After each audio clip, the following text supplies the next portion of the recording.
Yes, we are here again with another Essentials episode. I've really enjoyed doing these so far, so I'm going to make sure the consistency remains the same. And I continue to put out videos like this because, like I say, they're really fun to make. They're fun to kind of research as well and listen to albums of each genre. And I feel like people are responding to them pretty well so far too. So it seems as though it would be a good idea to keep this going. And as always, check out my Patreon if you haven't already, because you can request your own videos in this style of series and other series as well, where you can, get your say on what I do on this channel and what videos come your way. Yeah, please check it out. It'd be wonderful to see more people getting involved. And yes, for better or for worse, or if it even matters at all, we are talking about the genre of post-punk music before we're even talking about the genre of punk music on this channel. It was definitely something that started to brew in the 70s, sort of like mid to late 70s. It started to have its own rise, and acts like the Stooges have to be mentioned in terms of being so pivotal in pushing the boundaries of punk music further. We had like proto-punk as well, which was one of these styles that was shifting the boundaries of punk music further along.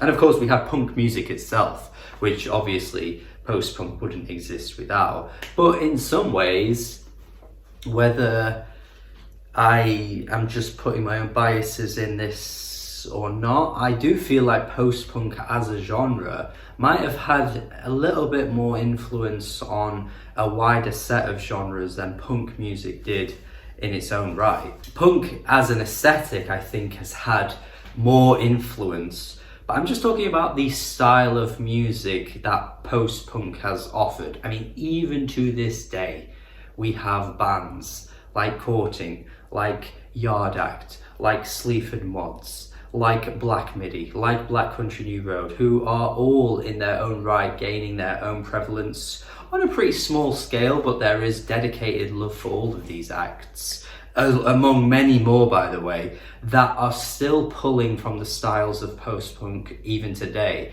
Whereas punk as a genre, like I say, the aesthetic of it has lived on, but I think it's kind of seeped through into other genres as an attitude more so than the music itself. You don't really see many big punk bands anymore that are breaking big in the same way that you do post-punk. And of course, don't forget, post-punk revival was such a massive thing in the 2000s as well, with bands like Interpol and Arctic Monkeys. You could even add to that list, as among many others that really, again, revived the style and took it in its own direction once again, seeing the genre live on for even longer. But that's its own thing. If you're expecting any of those bands to appear in this video, I'd wait for a future video later down the line where I do one on post-punk revival, because I feel like they're separate and they're deserving of their own categories in that sense. So yeah, that's just my 2 cents on this topic. I may as well get into the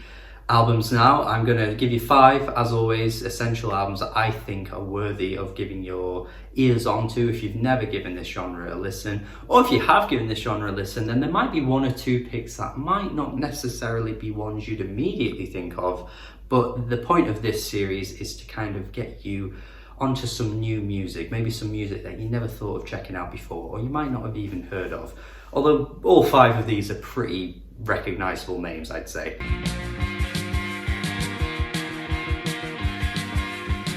Starting with easily the most recognizable, this fucking band is a t-shirt now. It's crazy how they've transcended, pop culture in this kind of way. You expect it from the massive mainstream acts such as Green Day, Guns N' Roses, Nirvana, who had massive hits for their time, to be, big pop cultural icons in the rock music world, to be all over t-shirts that you see all kinds of people wearing, regardless of if they even like the band that much or not. Like, you expect it for those bands, but for Joy Division to be such, I'm sorry, I just kicked my bag, for such an iconic artist in this style of music, while also being so strange and elusive and depressing and dark and gloomy, it's pretty incredible, really. I don't think it gets talked about enough. The opening track, Disorder, is absolutely fantastic. The guitar line on this track is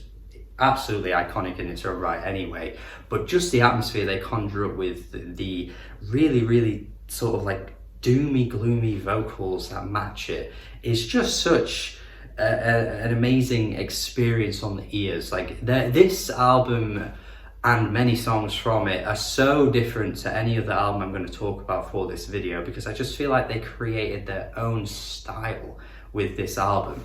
It really paved the way for a lot of gothic acts as well. It's probably not talked about enough how influential they were on gothic music generally. It's absolutely incredible in that sense. And also She Lost Control as well, which is an absolutely banger of a tune, really. Like, that's probably one of my favorite tracks they've ever done. But yeah, I really appreciate this album. I feel like aesthetically by the end it starts to repeat sounds and styles from previous tracks. To be honest, I personally don't think this is my favorite album on this entire list I'm going to give you, actually, which is no slight on the album, but just for my personal preference and taste in what I like from music, it doesn't quite scratch that itch for me. But I will talk about why these other 4 albums are, you know, personally favourable for me when I get to them. But it doesn't exclude this album.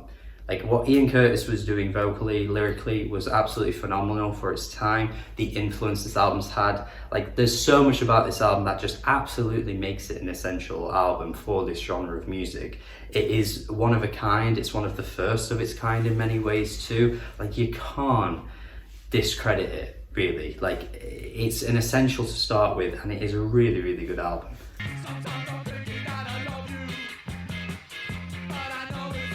Gang of Four next with Entertainment, another debut album actually from this list. Yeah, this one definitely has the sort of punkier, spunkier feel to it than some of the other picks from this list. But I did want to kind of try and diversify these picks as much as I possibly could, because I feel with this album, you could honestly just call it punk, because it's got that kind of riotous, you know, upbeat nature with the kind of ferocious drums and the speedy tunes that you'd expect from a lot of punk albums. But of course, again, with the kind of like weirdy sort of talkity spoken wordy vocals that pop up here and there, it just ends up putting it in its own post-punk category, even if a lot of this album ends up kind of being, you know, very much indicative of what you'd expect from punk music. It's also got some like the David Byrne-isms as well, which obviously Talking Heads in their own right had a massive influence on this style of music, this genre of music. They're not going to be on this list though, actually, so I will say that. But of course, tracks like Not Great Men, with the kind of like, again, Talking Heads, Devo sort of attitude coming through in the vocals. It's not made for great men. Like, there's just such a quirkiness to tracks like this, and a quirkiness to many of the other tracks on the album too. I feel like Entertainment is very much pure entertainment in the fact that you're just getting some really, really fun and offbeat, off-kilter tracks that really, really helped push styles of music in a way that, you know, most other post-punk albums also did, really. But I just feel like Gang of Four did it in a way that perfected the style, perfected the vocalisms, perfected the weirdness, and just did it so well.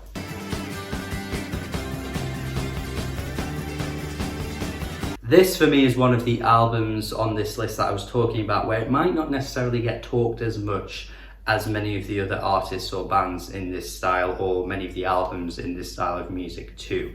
I could have picked many other post-punk albums to replace this, but I just feel Siouxsie and the Banshees had such a great approach to their music. And to be honest, my knowledge of their discography is far weaker than it should be. But having listened to Juju quite a few times this week, I am so impressed with how the guitars are just so looming on this album. There's a darkness. Again, there's a bit of a gothic energy to this as well, that you could easily just kind of park it in the gothic rock style of music, but you can't ignore it as a post-punk album either. Also thinking about it from a sort of gender perspective too, I mean, think about how flooded this genre is of basically dudes. Just dudes, and dudes talk singing over some kind of weird instrumentals. Even to this day, all of the bands I mentioned right at the start of the video are all dudes.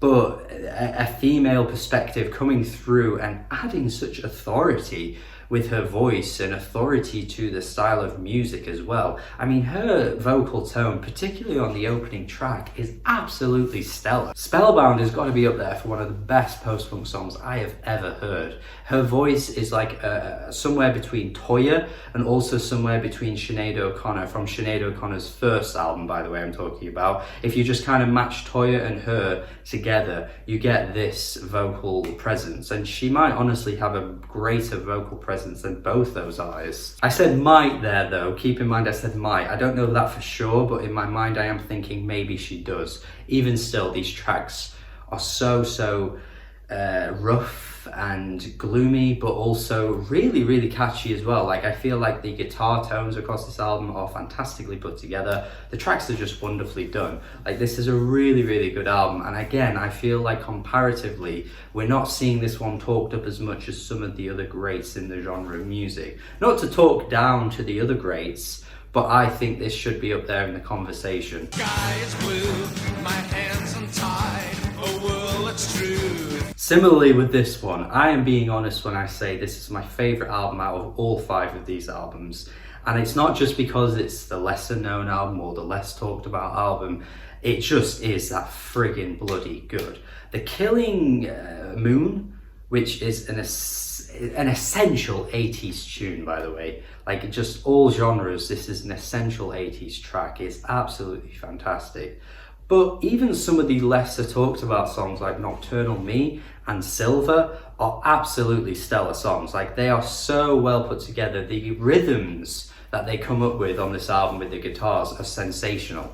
Again, there's a bit of like a gothic edge to some of these tracks, but it's almost like a softer gothic edge. Like, these tracks, in terms of like vocals, they're really charming and boyish, that I just feel kind of take off the edge and just make the tracks a bit more catchier in a way that you don't necessarily get from these post-punk acts usually.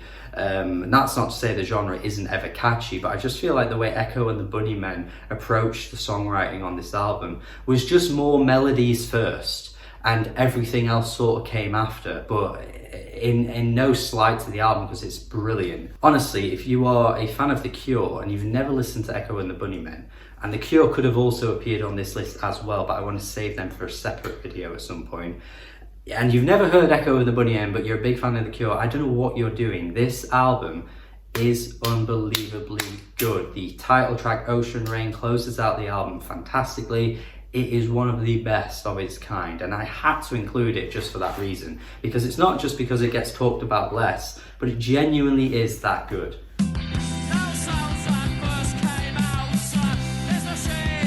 And we're going back to a classic, an undisputed classic. You could pick any album from the fall, my friends. You could pick any album, but it had to be their first one. And for me, I don't really know why. I just wanted to pick the first one. I think this is a fantastic album. Like I say, you could have picked any of them. I just wanted to go with the first one. It makes sense. I mean, a lot of the other picks I've picked from this list have been the band's first album, and it just makes sense to pick the Fall's first album. It's a good starting point for the band generally as well, and it's got so many brilliant songs. Mother Sister, Rebellious Jukebox, and Industrial Estate, absolutely stellar songs. Rebellious Jukebox probably being my favourite on the whole album. Just brilliant tracks. There's a sardonic, sarcastic nature to the vocals that have lived on forever, by the way. Like, so many bands to this day still want to try and replicate what the Fall were doing. Just in terms of pure influence, this could be the most influential album and artist on this list. I also kind of want to say Joy Division as well, but I just think people are still wanting to replicate these kinds of talk wordy, spoken wordy vocals with a sarcastic political edge that I still hear from like bands in 2022. There were literally albums that came out last year where in my head I was hearing songs and I was going, this is a lot like The Fall. And I don't know, man, just that alone makes this album and this band ridiculously influential and not like any other. I feel like they really carved out their own lane that, again, so many people want to enter that lane. I don't know if they're necessarily pulling it off, but they're doing their own version of it even to this day. Yeah, it's fantastic, really. I feel as though if you've heard The Fall before, you know exactly what their appeal is. I don't necessarily think this album or this style of music is necessarily for everyone, and probably could be said about all 5 of these albums. I think the most accessible album on this list is honestly Echo and the Bunnymen. I think if you are totally new to this style of music, I think that might be a good entry point just generally, because some of these other albums might be a bit too dark, a bit twisted, a bit too menacing to, you know, kind of dive into immediately. If you sort of set yourself up for something a bit softer on the way, you might necessarily ease you might ease yourself into it, is what I'm trying to say. But yeah, these are my 5 picks. I wanted to pick some different ones that don't necessarily get mentioned all the time. I wanted to pick some obvious classics as well, as I do with this series. If you have any thoughts on my picks, if you agree or disagree or have anything to say, please let me know in the comments. I would love to see what you guys think. If you have 5 completely different picks, then I would also love to see what you would pick as well. Don't forget, these aren't just going to stop at 1 videos. Later in the future, I can do part 2s as well, so I can encapsulate as many as many albums from the genres I'm talking about as much as I possibly can, basically. So yeah, thank you for watching as always. Do subscribe if you haven't already. Would love to see you in the comments. Check out my Patreon as well. Have a good day and goodbye.